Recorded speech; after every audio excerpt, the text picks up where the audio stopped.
Non-alcoholic drinks are for everyone. They are inclusive to people who drink, to people who can't drink, whether it be for religious reasons or personal reasons. A large part of our consumers actually do still consume alcohol. Non-alcoholic drinks is actually the largest category of the liquor industry, believe it or not, in terms of growth. So there's a lot of movement that way.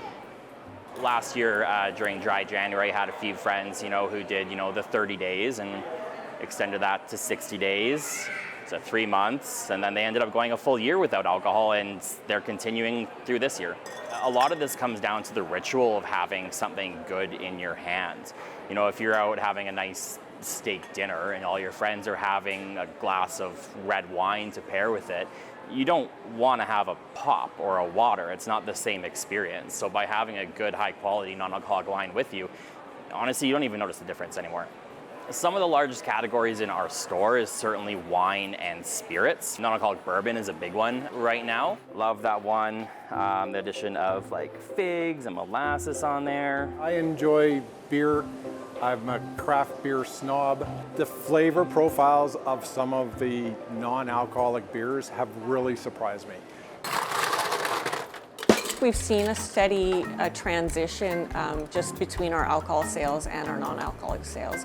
And also we've just put a lot more effort into menu development for non-alcoholic that really focuses on flavor profiles and visuals and complexity of taste and just some really interesting textures and flavors.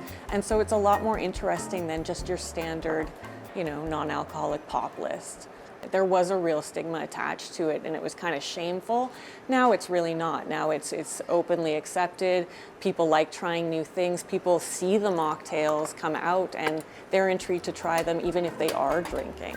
I don't think it's a fad. I think people are sort of actively choosing to live sober lifestyles or to limit their intake of alcohol, and it's evolving. You're seeing businesses in Calgary who are distilleries or breweries now sort of pivoting themselves because they are seeing a huge increase in demand for non-alcoholic options. Having had many Negronis and it being one of my favorite drinks, that was one that I first created.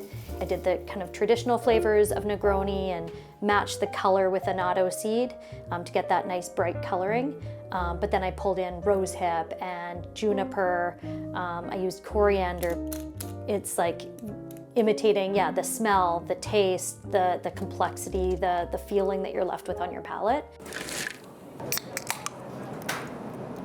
I make sure to do a lot of markets, holiday markets, a lot of samplings at stores, and I definitely, the number of people that come up and say I have this health need or that health need, or I've cut alcohol out, or it's really grown in the last couple of years. I think people are just looking to be a little bit more healthy and not be questioned about it.